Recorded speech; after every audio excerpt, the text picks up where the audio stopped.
Chapter 12. Monday late afternoon. Exhausted, but knowing she had to get started anyway, Doreen grabbed a bottle of water and put it in a small pack. She had pocketed her phone and Muggs's leash. He came running at the jingle, and so did Goliath. She looked down at Goliath and grinned. "I really should get you a harness." He just shot her a look and reached up, stretching along the kitchen door. "Yes, we're going out," she said. Right now the house was silent. The Christie's guys had finally left, but they would return tomorrow morning. She went through the motions of packing chunks of cheese and an apple, then filled her water bottle. She locked the front door and set the alarms, slipping out the back door just in time. With Thaddeus on her shoulder, she followed the creek toward Penny's house. When she arrived, Penny was out front, looking at the bed in question. When she saw Doreen, she cried out, "Oh good, I was so afraid you wouldn't be able to come." "I'm here," Doreen said. "Unfortunately, it's been a very long, tiring day." "Right, and because of the photographer," she said, "we don't have much time." She had a couple shovels, and apparently she would work at Doreen's side. Doreen couldn't be upset at that. She needed the help to get this done so fast. With the animals milling around the center of the yard, Doreen and Penny dug out the plants currently in the bed. "So, are we moving that Japanese weeping maple?" Doreen asked. "Maybe," Penny said, "although I was wondering if we should just do flowering shrubs." "The maple is a statement piece," Doreen said. "But we are taking a chance transplanting it. It's not that they're difficult, but they can be touchy. The other concern I have is that you don't appear to have any water here, no underground irrigation.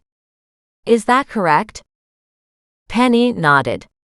"It does get hit by the sprinkler though." Doreen assessed where the water lines were. "So sprinkler or spray?" "There is a pop-up sprinkler head on that side," Penny said. "It hits this area."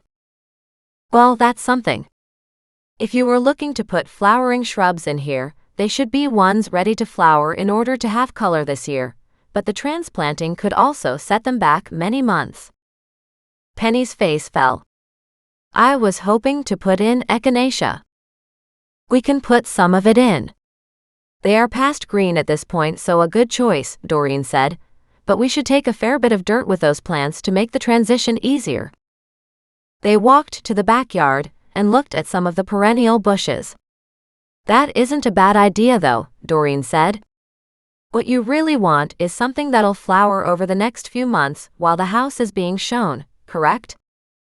"Right," Penny said, "and that front bed's not very big yet. I don't know what to put there. How about we do a mix of black-eyed Susans, Echinacea, daisies? You have painted daisies here, and their bright pink would offset the lovely purpley pink of the Echinacea and the white of the daisies. And of course, black-eyed Susans are yellow, and they look ready to bloom, but they will come a little later. I can't guarantee they'll all come out at the same time, but instead will produce interesting color all summer. It would be better if we had some come in stages, right?" "Exactly." Doreen walked back to the bed in the front yard, studied the size, and guessed it was about 6 feet by 6 feet. "This isn't very big," she said. "We'll dig down quite a bit more and need to get some peat moss and topsoil. This is really rocky soil here. The flowers or the maple won't take well to this transplant if we don't boost the soil condition. Do you have a tarp?" Penny looked at her in surprise. "Sure, but why?" "Because we have to dig out all this rocky ground," she said, "and you've got a nice driveway here that I don't want to ruin with lots of dirt. If you have a tarp, we can shovel it onto that and then drag it someplace to get rid of it." Understanding, Penny disappeared into the garage, and then she opened a double garage door so she could walk out that way. It was the first time Doreen had seen the inside of Penny's garage. Doreen didn't want to be resentful, but the fact that it was empty and held a vehicle made her very envious. "I wish my garage looked like that," she murmured. Muggs woofed at her side. Goliath had stretched out on Penny's porch steps in the sun, and Thaddeus snoozed on the railing beside him. This was George's domain, Penny said. Anytime we wanted to do carpentry work or renos or repairs, we'd move the vehicles out, and then he'd have this as his shop. Looks lovely. It's also incredibly neat and clean. Well, that was George, Penny said, laughing. He always had to be busy. I think it had to do with stopping his mind from wandering in the direction of what happened to his brother.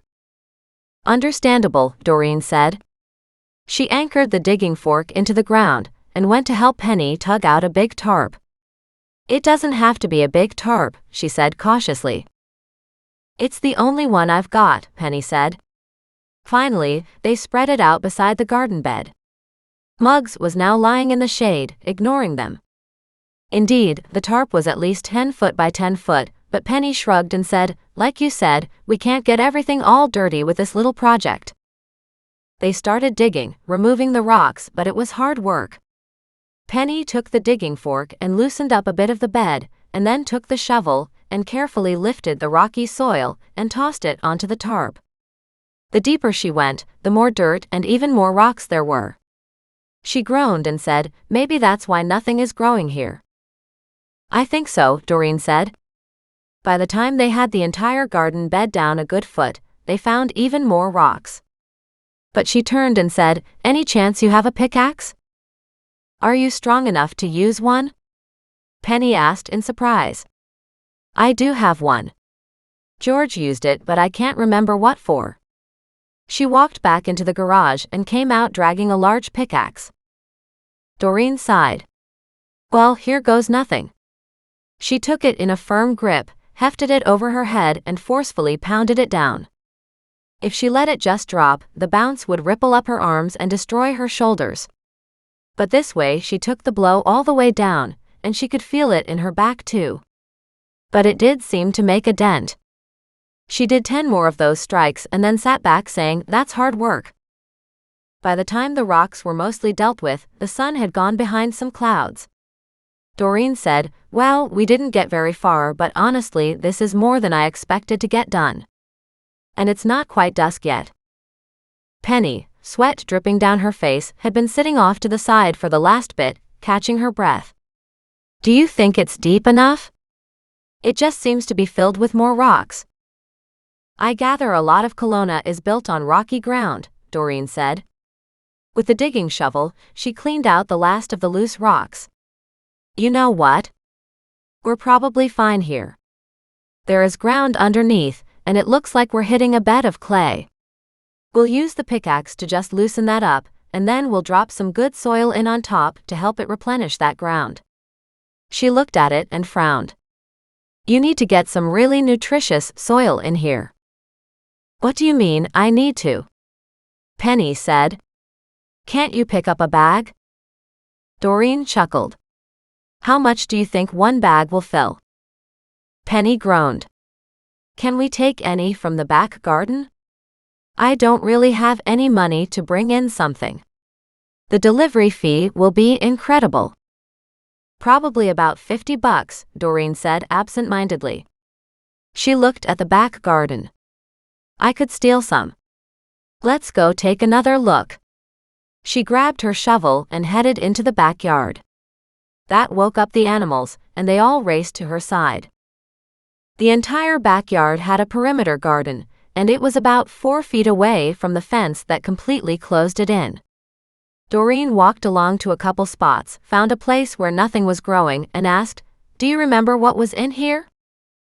I think the dahlia bulbs didn't do well here. Doreen stabbed her shovel into the ground and smiled. Well, it is soft, she said.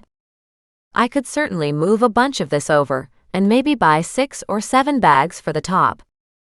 If you could do that, that would be much better. I can only do it, she said, if you have a wheelbarrow. Penny disappeared into the garage and came back with a wheelbarrow. Doreen smiled. Okay, tomorrow I'll move some dirt from here to that front bed. I'll be here first thing in the morning, or as soon as I can. I know my packers are coming back in the morning.